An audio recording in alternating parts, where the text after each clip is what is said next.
Welcome back to the 2020 Kentucky Bourbon Festival, the virtual edition. I'm Steve Coombs. I'm your host for this evening event. This has been something I've been looking forward to for quite a while, to get these guys together to talk about their lives in this business. They sign on usually just to be whiskey makers, distillers, but you all say no. That starts a little bit lower. Is that right?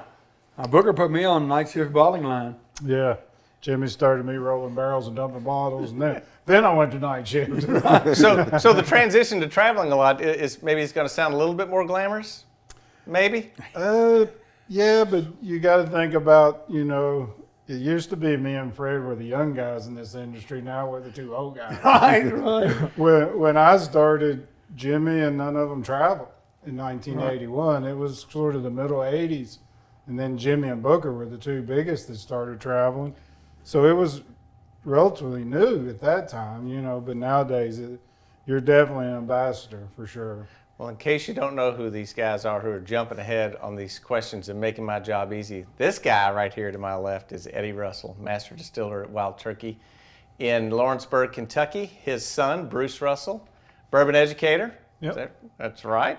And grandson of Jimmy Russell, who many of you probably know. To my right, Fred Noe, master distiller at Jim Beam, son of Booker Noe, son of many other Beams. You're the 7th generation master distiller, right? Yep.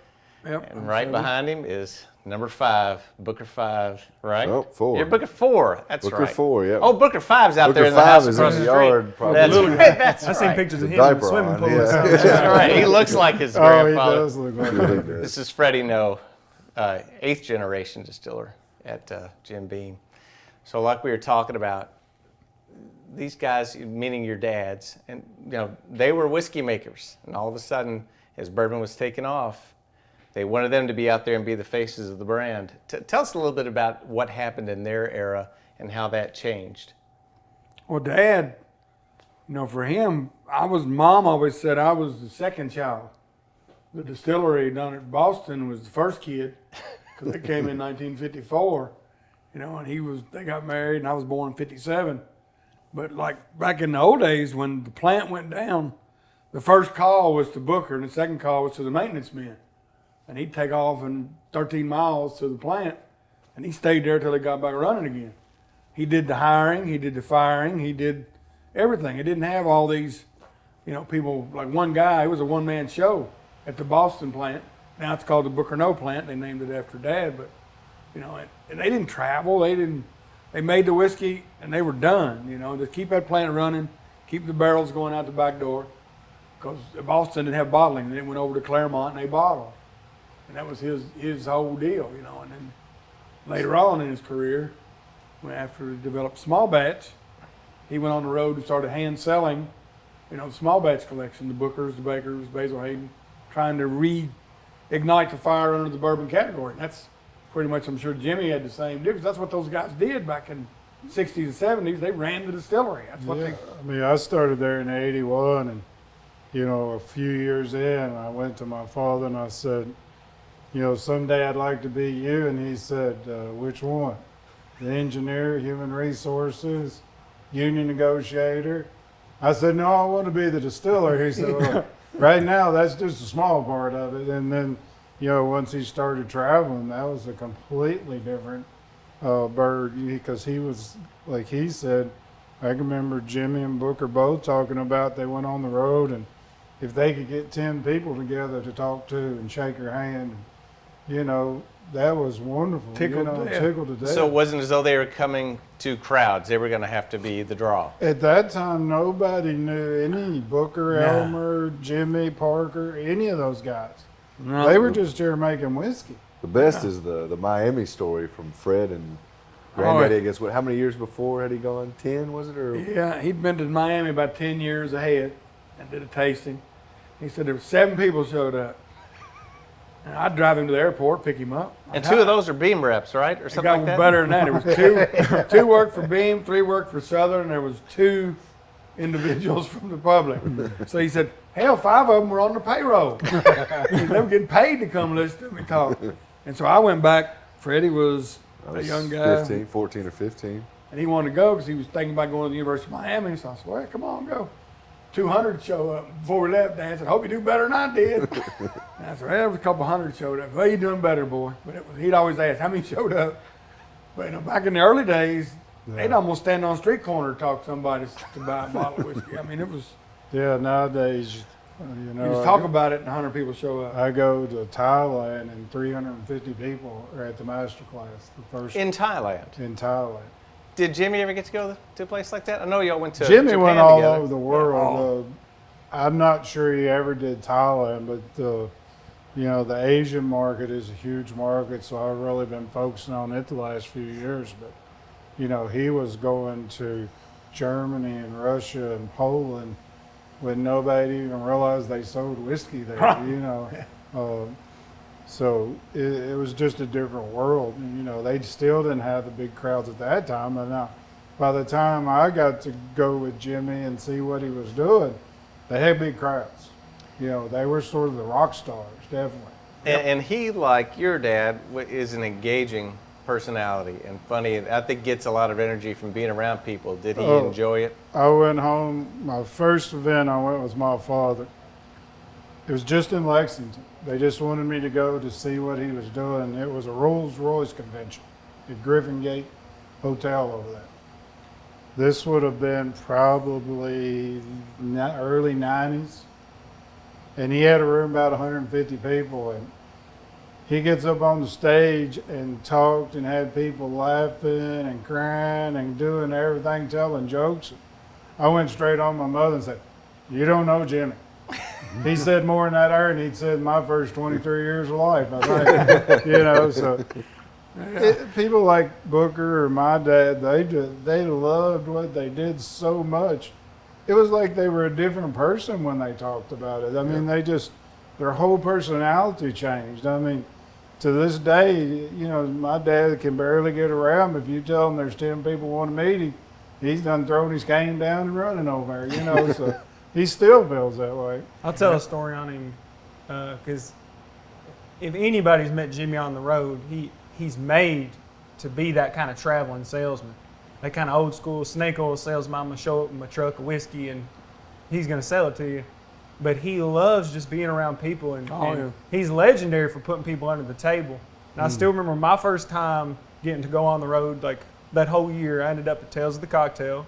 And those can be some late nights. That's a rough start. Yeah, and I'm sneaking into the hotel, about 4:30 in the morning, hoping nobody sees me from Campari. I'm gonna get up there because I got something to be at in the morning. And when I'm walking there, somebody's holding the elevator open for me. So I was like, oh, at least they got one buddy here.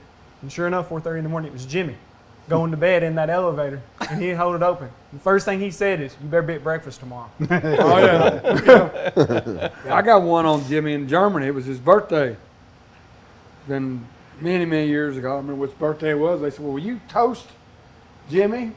People that were having this whiskey fest. I said, You were there, I guess. I was there, yeah. Okay. I was going to do the American whiskey toast. They let me, they picked me, but I said, you got Jimmy? You want me? Yeah, you do it. And then so it was birthday. We sang happy birthday. And so Jimmy comes up to the podium, and they poured a couple pretty good slugs of whiskey, and he was sitting with some of the folks from Campari, We threw back them glasses of bourbon. It's like we always had. It wasn't no big deal. Eyes lit up. They're looking at us, and we go over to the table. He wanted to introduce me to all the folks from Campari. And he said, you all took him big. And he said, well, heck, he'll drink another one. Like, he poured up another big slug. And we fired him back. We ended up in the lobby till we drank all the wild turkey at this hotel. So then we started on some of the beam stuff. And he said, now see me at breakfast in the morning, boy. Oh, and he was there at breakfast every time. We were there. Every We made time. for breakfast He's every mad morning. if you're not. Yeah. He hurt me. I said, you kept me up all night. He said, you kept me up all night. I said, no. Fred probably traveled with my dad more than I ever did. When I started traveling with him, it was sort of the end of him traveling and me sort of doing it. But, my dad was traveling, and when Fred had to start traveling, my dad just sort of took him under the wing. And Yeah, we had big time. I hope he didn't teach him all the ropes, because my dad's notorious for that type of stuff. We had, I was in Chicago, Whiskey Fest, I was trying to get in this bar and I couldn't. They were closed. No more. We're done. All of a sudden, somebody pecking on the window. Who was it? Your dad. I get you a drink. Get on in here, boy. Yeah. Come on in here, son. I was the second son. I said, all right. Thanks, Dad. We had big time on the road. We had Talk a lot. about that. I mean, that's incredible. That collegiality within the industry. That competitors are traveling together and not only doing that, but mentoring the next Oh, yeah. generation that comes along. Why is it so common in bourbon? Because so few people know about it. I think. Well, the big thing that most people don't understand, by the time I started, there was really only 8 distilleries left. You know, you had Booker and Elmer and Parker and Jimmy. You had Lincoln Henderson out there. But that was really about it. And they had basically grew up together and learned together and Yep. worked together. If somebody had a problem, they all helped each other out. And And they enjoyed seeing the next generations come along. Oh, they And loved it. You know, they cared about their craft, as you touched on a while ago. They cared so much. It's why you see a different person when they're standing in front of 200 people than you've seen your whole life. They just cared about it. So I'm sure your dad was seeing Fred come in and he's seen what it come from, you know, back in the 60s and stuff. So he probably was excited. Well, to, you know, he'd always say, well, Booker don't want to make wild turkey and I don't want to make Jim Beam. But it was bourbon. You know, Right, I always said my dad and Booker both, they were as much bourbon ambassadors as they were brand ambassadors. They promoted this little small industry. Yeah. I mean, you know, now we have thousands of distilleries, but, you know, when they started traveling, there was only 7 or 8. well, the education level, too, they were bourbon ambassadors because they were literally having to tell people, we're using 51% corn. It's got to be made in the USA. Number one you know? question they got, even when I started traveling, what's the difference in Scotch, Irish, and American whiskey? It's changed so much That's all now. they knew, you know.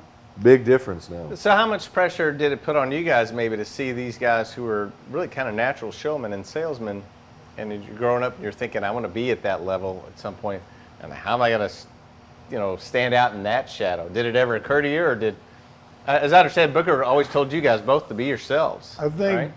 Yeah. they Jimmy, did, I'm and sure that's did. what you had to do. Jimmy and Booker both, they were that character that loved to talk about it, and they were so good at it. Like I said, I'd never seen my real father till I seen him doing that.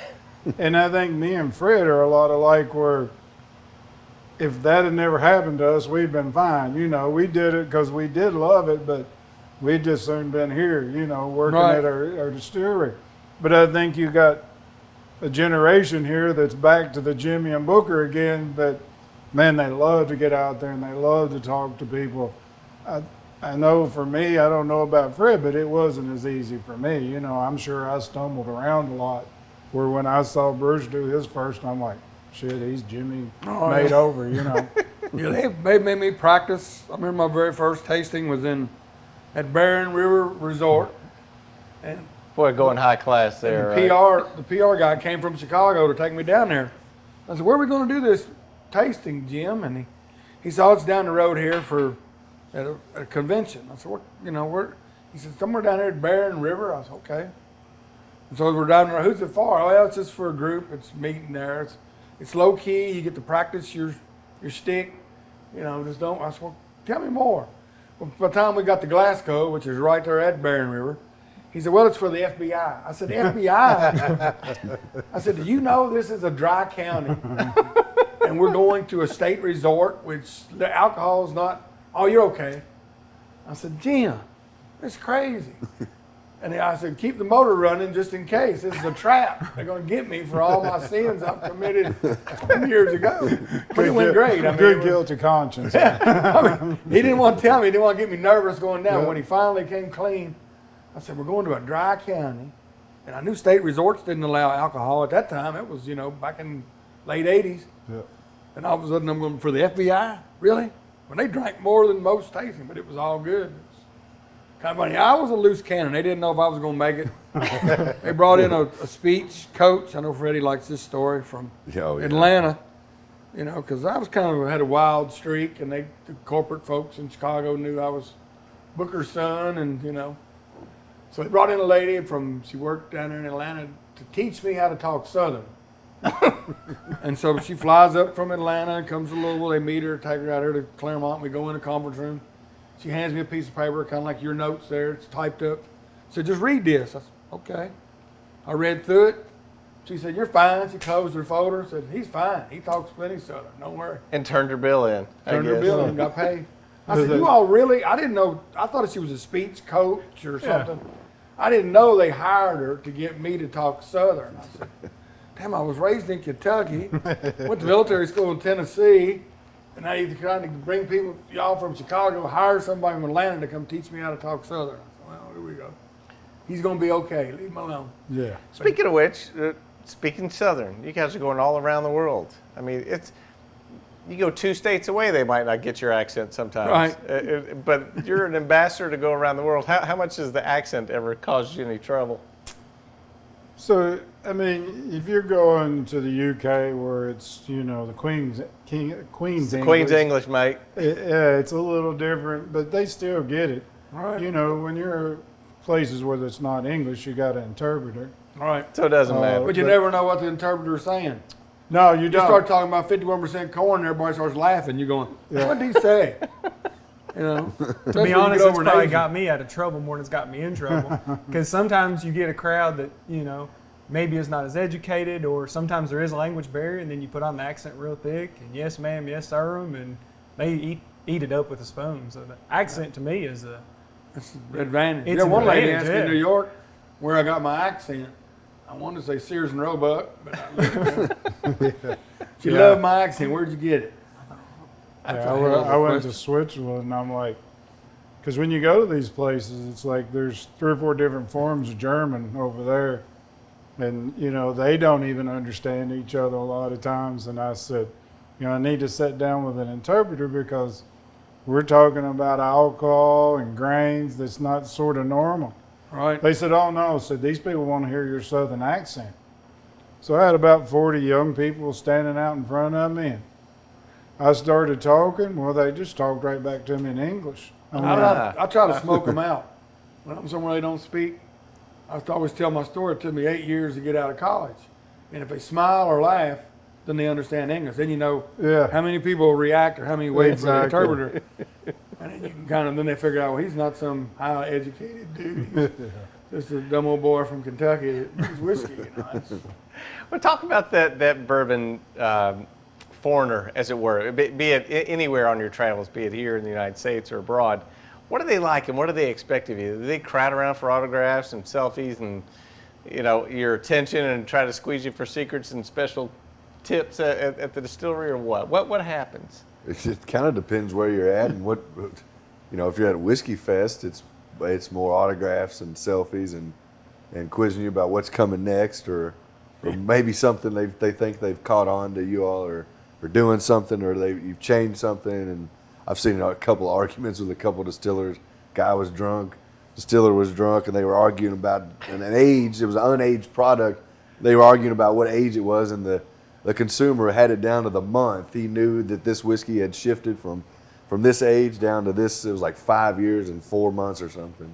So you can get it from every angle, but I think generally everybody just loves the conversation, the stuff we're talking about, and seeing that there's a human behind making the whiskey. That's what I think is cool about traveling. Is you get out there and, you know, they see Jim Beam, it's a big company, they think, and then they see that him or me is representing them, and they laugh at the stories, and they understand that it's not just a machine making these products still, that it's still a lot of craft that goes into it. Well, I think that's what changed everything for our industry, is when Booker and Jimmy, they were the main two. I mean, Elmer went a little and Parker went a little, but, you know, Jimmy and Booker were road warriors, and that's what changed everything, is when people realized they might be a big company, but it's these families that have been making it for all these years, and people realized this was actually made, not just some spigot you could open up and it was there. I think that changed a lot. And then, you know, when they did the single barrels and the barrel proofs like Booker and Elmer and Jimmy did, you know, that just made it more premium. They brought out some better products, but them being out there, it made people realize, hey, here's Booker Noe. His family started this distillery 200 years ago, you know, and he's still there making it. And Jimmy Russell been working, since he was 19 making whiskey. So I think that was the beginning of the change for everything for our industry. Oh yeah, they absolutely built the fire that we're all living off of today. I mean, they rekindled that fire and got going. Because I can remember Dad talking about going up on the East Coast in the 60s and 70s there when bourbon was kind of declining. He said, we probably killed more handing people straight shots of whiskey. We're giving them 100 proof bourbon just right in a glass, and there's all, don't get any mixer, no water, no nothing. You watch them grimace. He said, we probably killed the industry more than we helped it back in them days. Yeah, because they weren't using anything over 80 proof. And that'd been since Prohibition, basically, when they brought all the Canadian whiskey over. And then you have Big Jimmy and Booker taking that barrel proof whiskey up there, letting people taste it. And they didn't know what to sort of think at first. So their personalities kept things going. Right. Though. That was the thing. If you'd had somebody that didn't have Marketing person, if you had a marketing person yeah, trying to do the sales pitch, Yeah, it wouldn't have it was- worked. But yeah. the guys with their stories and their jovial way, and when you say about, signing autographs, people would line up. Probably for Dad and Jimmy, I've seen it. They'll line up, and everybody's got a story, A story about how they relate to the product and Yeah, the distiller. their daddy drank it, and when they died, we put a bottle of Jim Beam in the casket with him, or we took a shot at the gravesite. And I mean, Dad and Jimmy the same way, and myself. I listened to them. I mean, do I relate? Yeah, but I mean, if you were a knucklehead and just didn't care, you just leave. Just do your event and walk out the door. But they would hang around. Dad taught me this: if somebody gives their time to come see you, take your time to stay there and shake their hand, take a picture, sign a bottle, do an autograph. That's one thing that I've kind of taken from the people like Elmer and Booker and Jimmy. You go on the road and you hear stories about them that you wouldn't hear about anybody else in any other industry. Well, I sit here at this liquor store and got drunk with Jimmy for 3 hours after the tasting. Or Booker came to my house after the thing and met my wife and sit here and drink at my house. And that kind of personal connection that those guys made has really I've really tried to take that to heart and learn, you can go in front of a group of 2,000 people and they're all going to cheer at the end, but it's really about finding the guy or gal that's going to wait there for an hour after and want to geek out with you, because that person's going to sell your whiskey just as much as you are. More. They're going to tell everybody for the rest of their life, Wow. Jimmy Russell or Booker Noe sit here in this liquor store with me and hung out with me for 2 hours, and that's the person who you go in their house and it looks like this here with all the Jim Beam stuff or Wild Turkey or whatever. Well, and those are the people that, when you go talk to 2,000 people, those are the people that have kind of built that crowd. I think of people when I go and talk, and same thing, they'll come up and tell a story, and a lot of it is they've met him or met Granddaddy, and I'm sure that's their reason for coming to even listen to me speak. So just the opportunity of hearing their stories, it's given the opportunity for me to tell it, and hopefully had a connection with them. And then when my kids do it, and they see it, or their kids see it, like, well, my dad talked about seeing his dad, so I'm going to go listen to him talk, and Yeah, because and there's just keep guys that right now at a connection. Whiskey Fest that are coming home and telling their buddies or whatever. Oh, I met yeah. the dude that makes Little Book. How cool Oh, is yeah. that? And he'll remember that for the rest of his life. It's really neat. When I come down 245, I'm driving down the path that many of my ancestors did, and pulling in when I see the steam coming off the dry house. I know we're making bourbon. The aromas, I roll down the window, smell the fermenters. This is heaven for me. This is my comfort zone. When I'm here, I'm in good shape. We travel the world promoting, doing what we do, but when I'm right here at Claremont, this is home.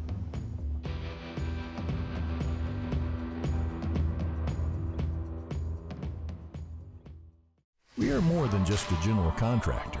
From land acquisition and development to self-performing trades like design and engineering, site, concrete, masonry, steel fabrication, steel erection and hardscapes, building repairs and maintenance, warehouse remediation, fall protection inspections and installations, and K-Rack's premium spirits barrel storage systems. We work together. 4 divisions, 3 generations, 1 team. We are Cutter. It's really neat. Now, you guys also have the added layer, I would think, now with cocktails. And your grandfather told me that you were the one who convinced him that rye is really coming on, Yeah. several years ago. My guess is that was drawn from the cocktail scene and bartenders talking to you all about it. Is that true? Yeah, because, if I'm being honest, before I moved away for a few years to Austin, Texas to kind of learn what the industry was. Before I went down there, I couldn't have made you an old fashioned.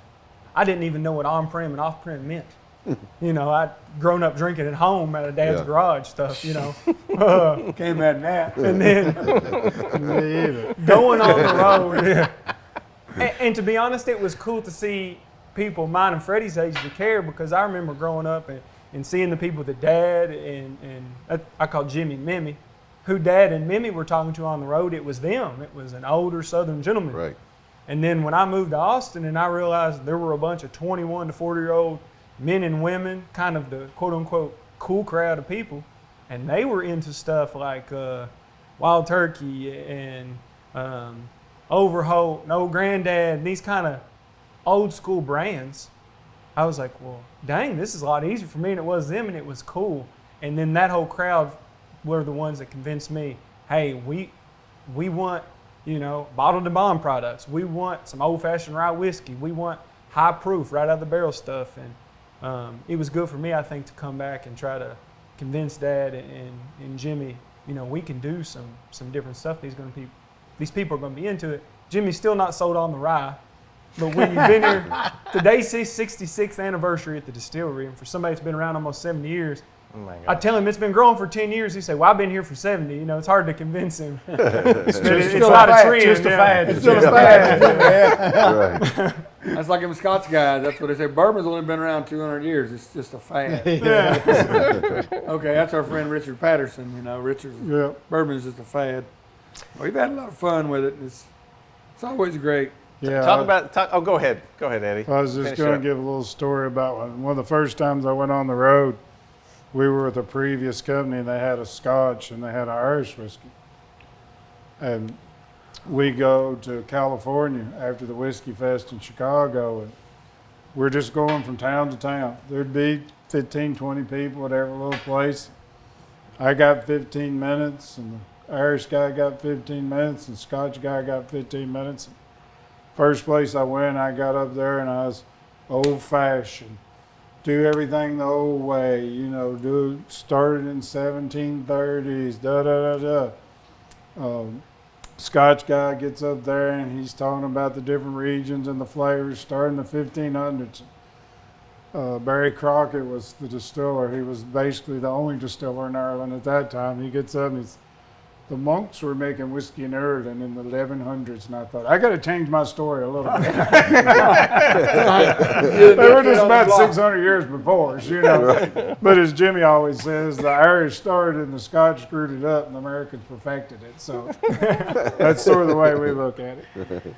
All right, you've talked about a lot of fun stuff. Talk about some of your travel nightmares, things that didn't go as planned. I'm sure that the worst isn't the one you told me about when Booker sent you off to Seattle with a bunch of mint syrup in your luggage that broke and ruined everything in there. That wasn't as bad as my second trip to Russia. I didn't have the right paperwork, and when I hit the Moscow airport, I had something written in Russian, which I thought was my travel documents. They checked them in Warsaw, Poland when I got on the plane. Let me get on the plane. I get in, lands in Moscow, and I was in business class, so I was one of the first ones off the plane. Walked down through there, and where visa? I'm sliding that paper.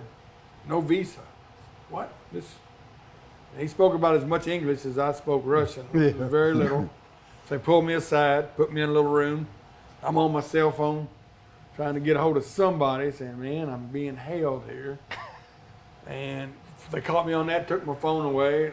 So I finally found a girl there who worked for the airlines. I said, well, what's the fine? He said, it's 2,000 rubles. I said, well, y'all take credit cards? No. At the time, I used to always carry a few traveler's checks, just in case. Traveler's checks? No. I said, well, can you convert some money for me? No. And I'm thinking, well, how in the hell am I going to pay I didn't know how big a ruble was. 2,000, that sounded like a pretty big fine. Come to find out it was like $75. The airline finally came, paid the 2,000 rubles, and then they had two girls, stewardesses, carried my bags back to the same plane, put me back on the plane. When they shut that door, the police who had guns, who walked me back to the plane, handed my cell phone to the stewardess, who was the same stewardess who had served me coming in, because it was the same plane. She brought it back to me and said, "Here's your phone, you can have it back." I thought I was going to jail. I said, "I'm done." So you didn't have a visa. That was the issue. I didn't have the proper visa. In Russia, you got to have a visa, a certificate of where you're going to stay. They got all this paperwork. It's all money. Yeah. You go to D.C., you send $200 to this agency and $200 to this. I've learned now, if I go back, I'm going to have a stack of documents.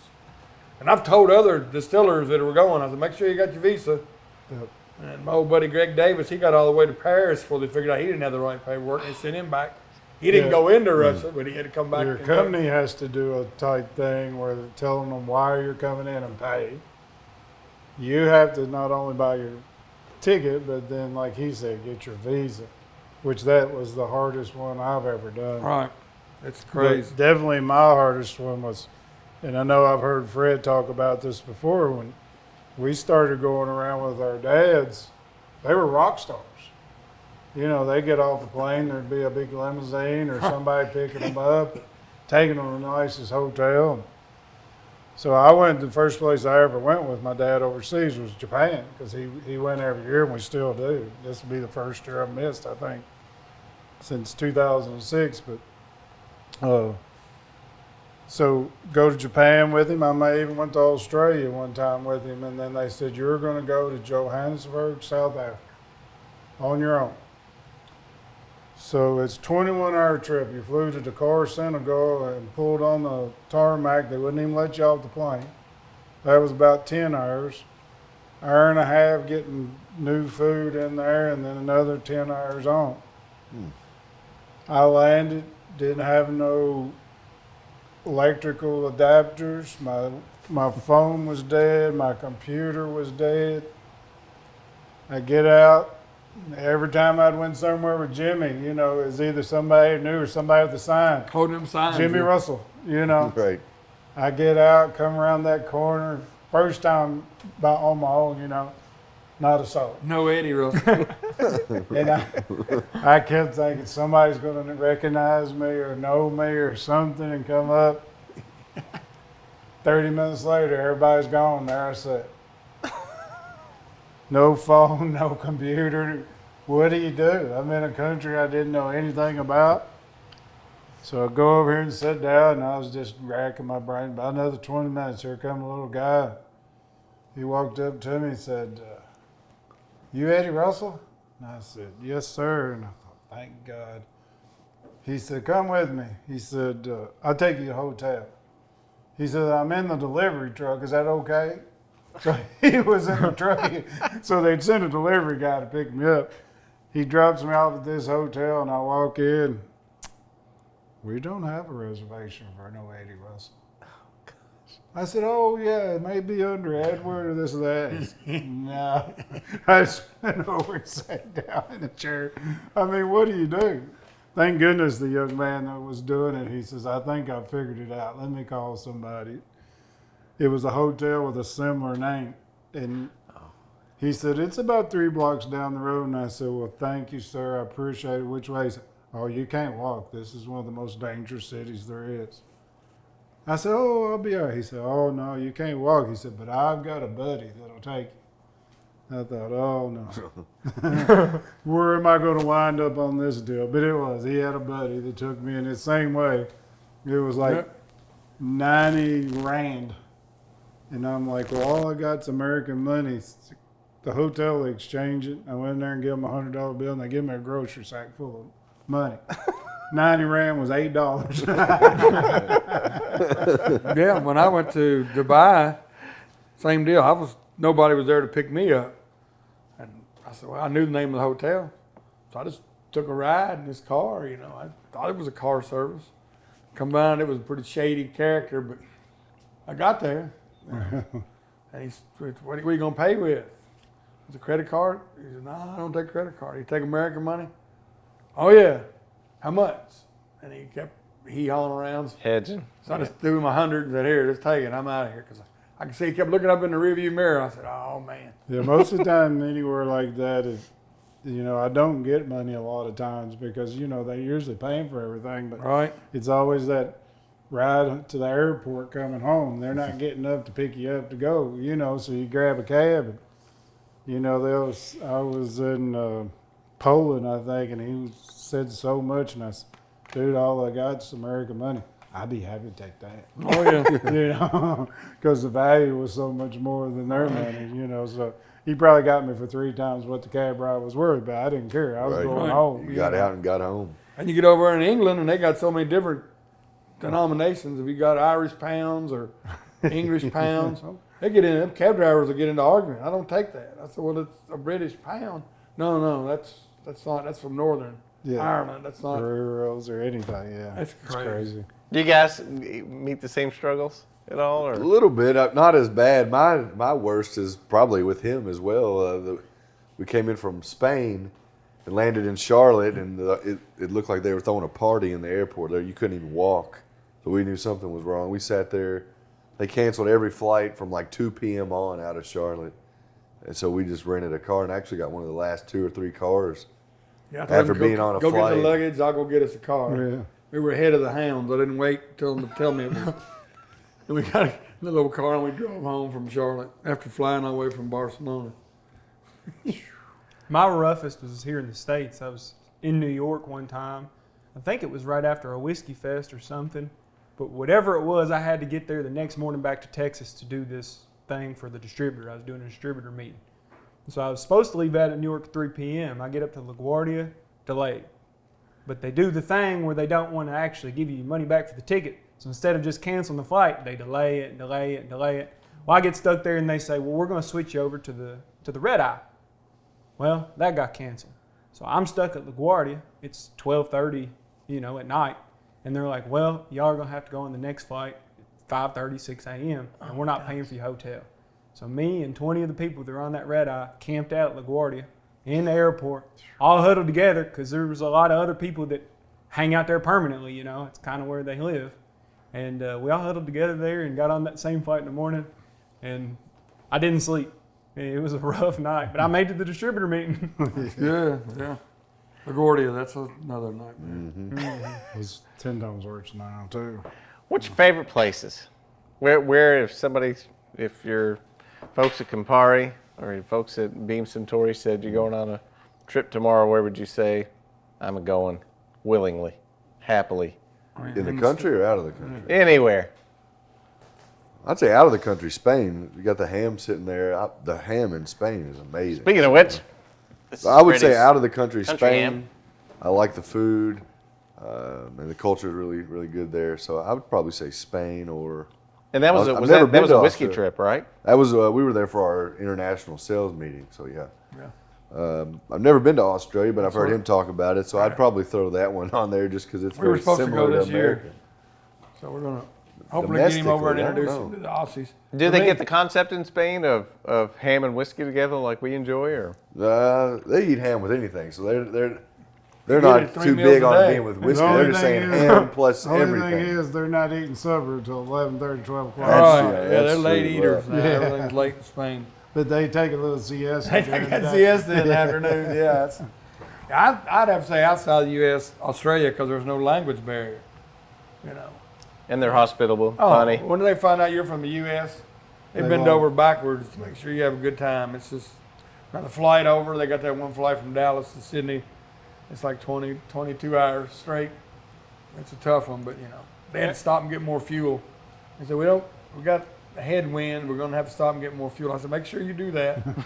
Don't try to stretch it. Don't like me in my car trying to stretch it to the next gas station. But Yeah, that's, and Dad always loved Australia too. He said, when you go over there, you'll love it. He his first trips over there, they loved Booker because he carried on and they were waiting for me. And they'll drink with you till the cows come home. Yes, they will. And I go to liquor stores and do bottles. Well, it's actually grocery stores, sign bottles. People pull up in their car. Will you come out and sign the hood of my car? Oh, You go out there and it's an old rusty Ford Falcon. I said, really? Sure, I signed the hood. One guy was trying to get me to go to his house and sign his pool table. Salesman said, no, we're not going to his house. He's too drunk. It was crazy. One old guy kept coming in, he buys a Imperial Quart every day. I said, why don't he buy a half gallon? He'd get, a better deal. And I asked him, I said, why don't you get the big bottle? He said, this is as much as I can drink and still get up and make it to work tomorrow. I said, wow. I mean, you meet some characters on the road. oh, sure. And they all got a story, to tell you. What about you, Eddie? Where are you going? There's so many great ones. I mean, I've really enjoyed the Asian countries. I mean, I've done, from Hong Kong to Manila to Thailand to South Korea and Taiwan. And I love the food, That's awesome. Us Kentucky boys like to eat, but just for the camaraderie, you can't beat Australia because they're just, it's always been beam and wild turkey over there. That's one place that nothing else has been the tops, beam and wild turkey. So we have a club over there, and we always do something special with them. I love Japan. Like a wild turkey whiskey club? Aussie kind of like the Bourbon Societies Aussie here? Les Collectors Club. Oh, yeah. nice. How cool. And it's huge, and they collect everything. It's amazing. They'll have rooms like this with nothing but wild turkey. I love Japan. It's so tough because I love the food there, and the people are it's still a lot more traditional. But there you're a rock star. They're going to be. I like the way they Everything. craft the highballs there. Yeah, and then but the- very craft, cocktail making. It's Yeah. if I could say very traditional. That's what I like about Japan. Very much. It's just the language barrier because when It's very tough you language sit barrier. down Yeah. and they can speak a few words of English, but you can't have a conversation. And you Right. got one interpreter. He can't interpret everything. So that's the tough part. But we've been going over there forever, and it's a big market. But Spain's beautiful. But there's so many places that I never thought we'd be. Poland, Switzerland, Sweden. Right. Places like That's that. crazy. We never thought we'd I be guarantee over it. there talking to people, and it's mainly young bartenders. That's Right. what's changed. That bartending community wanting to know about the brands, and you're getting simple questions there compared to here in the U.S. where they want to know your pH level when you set your mash or your temperature. Oh, on my the gosh. top and middle of your still. That's the way American bartenders are. So it's still pretty simple, the basics, when you go to those type places.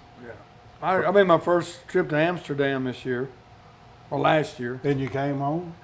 Well, I got run over by a woman that had 2 kids on her bicycle.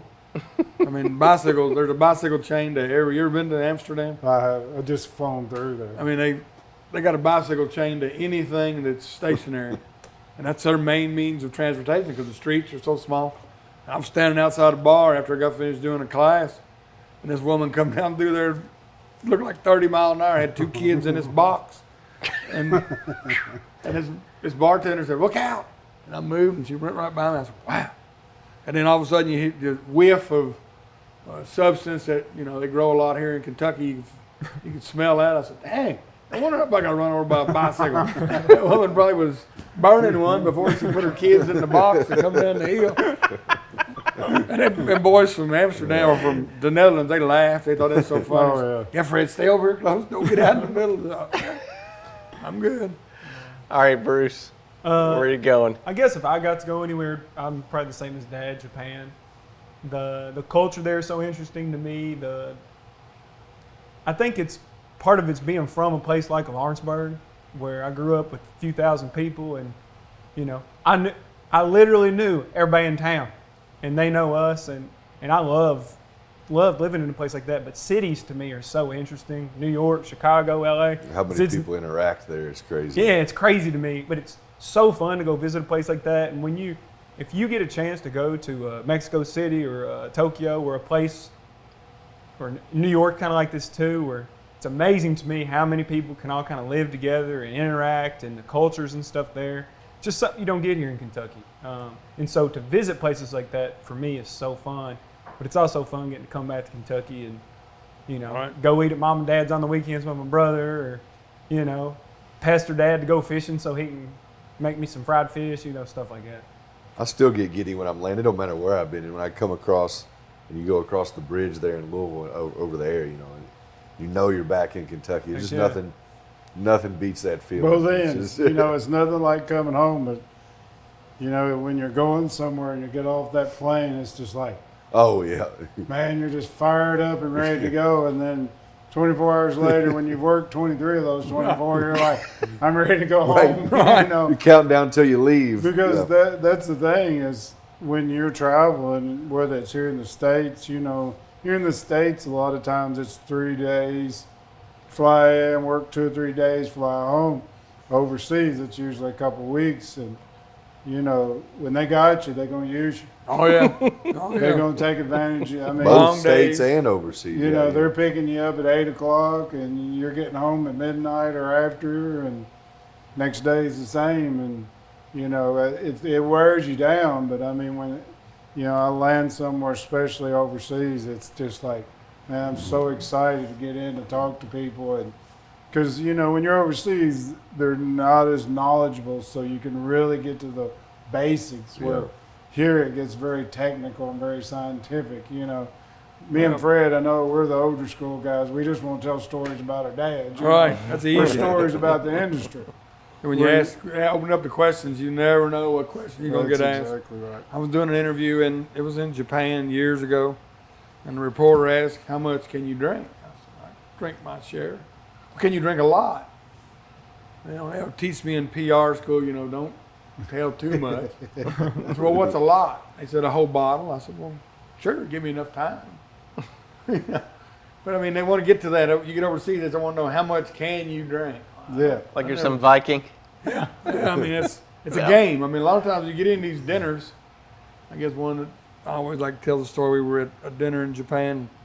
We start off with beer, and then you do a little wine, and then you get to the bookers towards the end of the night, and we're pouring them out, and they said "Kampai." Well, we take the drink, and I drink the whole glass. Well, I noticed they were just sipping and set it back down.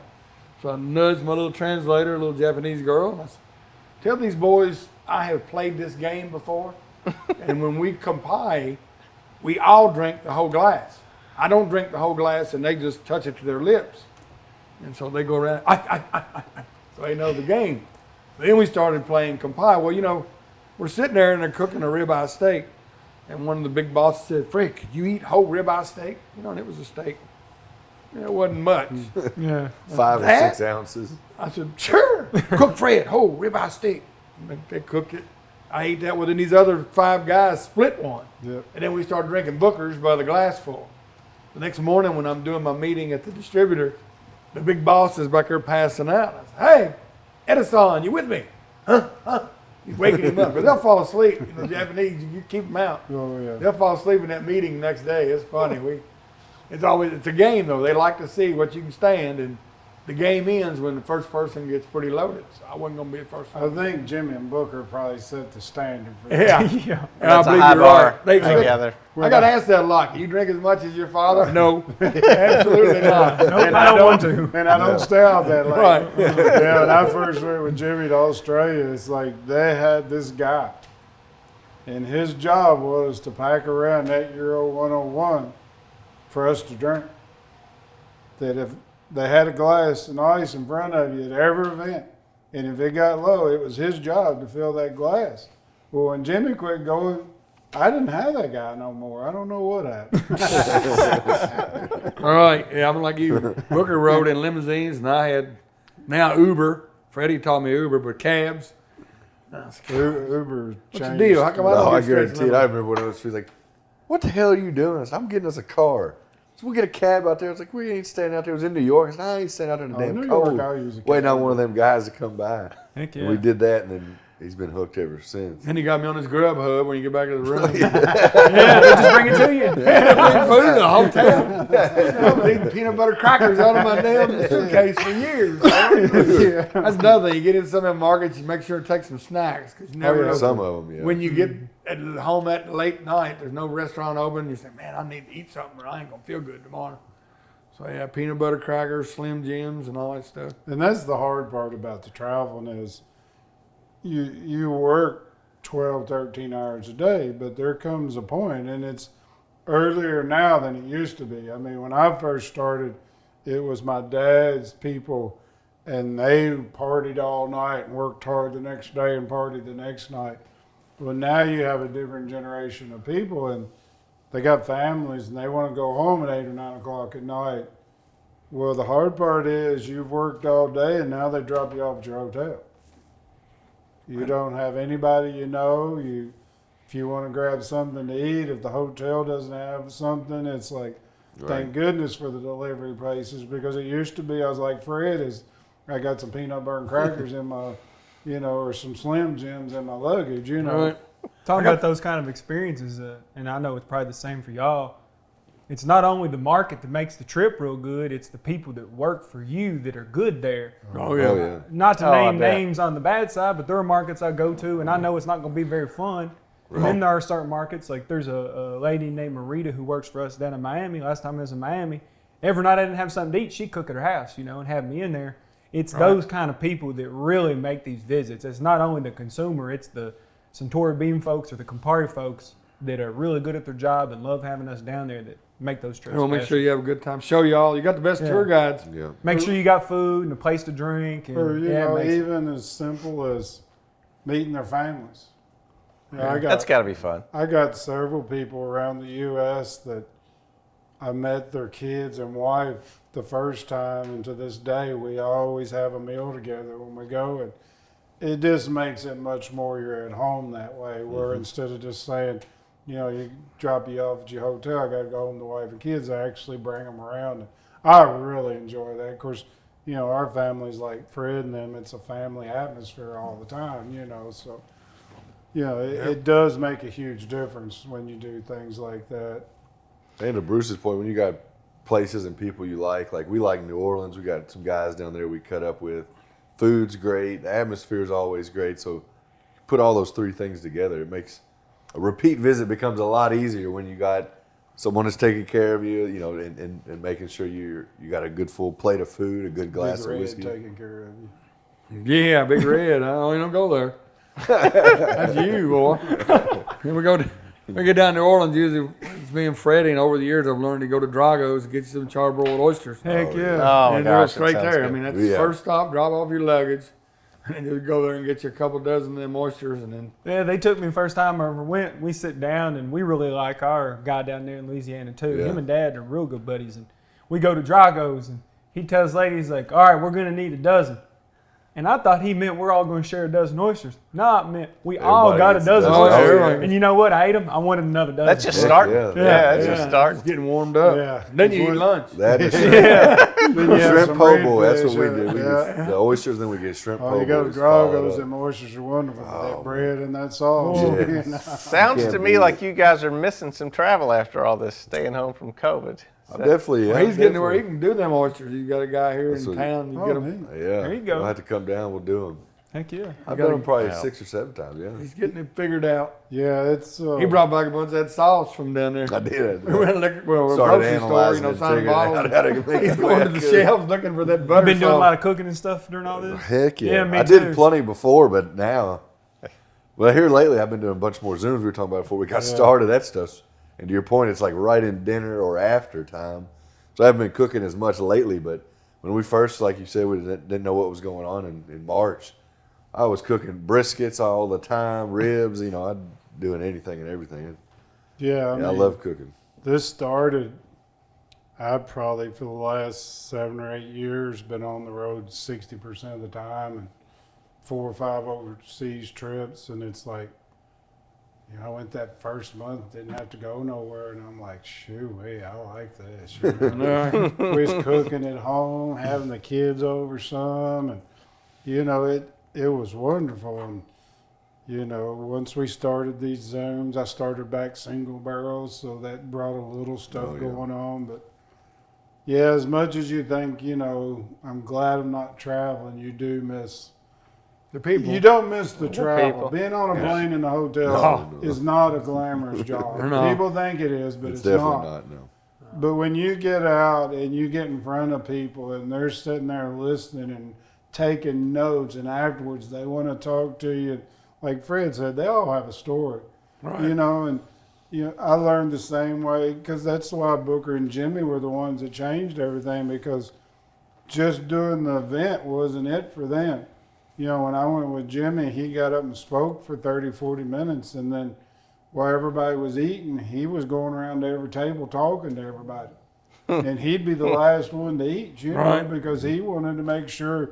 It's like he said, Booker told him, they took the time to come here to see you. You need to be nice to them. And he felt that way. So you do miss that. And you miss the people that you got used to traveling to, like he said, New Orleans, or we've got several around the U.S. that we do too. that you know they're excited that you came in, their family's excited. So it has been a big difference. It's the Zooms are cool, and I've done Google, I've done all different ones, Instagram lives, but not being that personal interaction. Right.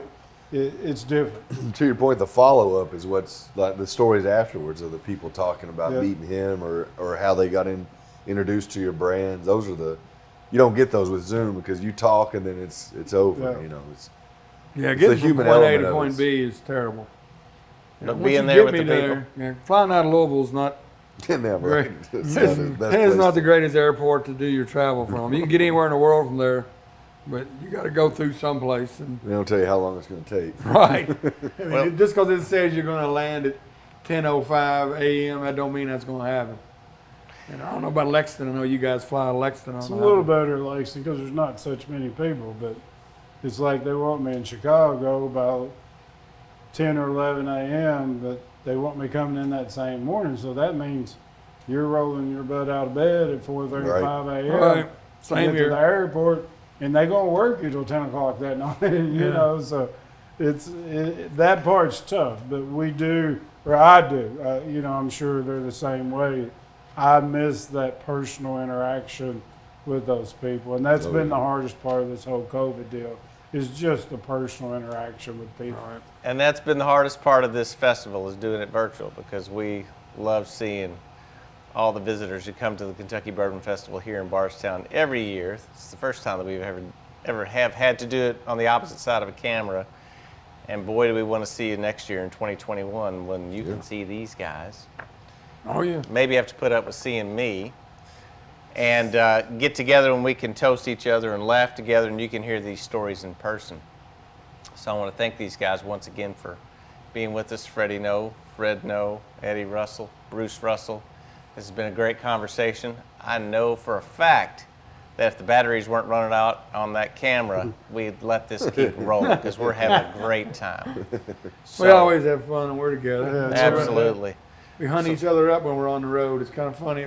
It does freak people out when they see, like I'm up here in New York at Whiskey Fest, and Jimmy will sneak up behind me, grab me around the neck. What you doing, son? And people, that was the guy from Wild Turkey. You're Jim Beam. Y'all are friends. I said, well, yeah, we're good friends. I was doing a Zoom with a guy that is a spokesperson for us, and we were doing a Zoom in Texas yesterday, and I said, you know, I get this question all the time, and I sort of knew the answer, but I said, what drew you to become Wild Turkey spokesperson? He said, well, I didn't realize that it was such a craft. I didn't realize that families were doing it.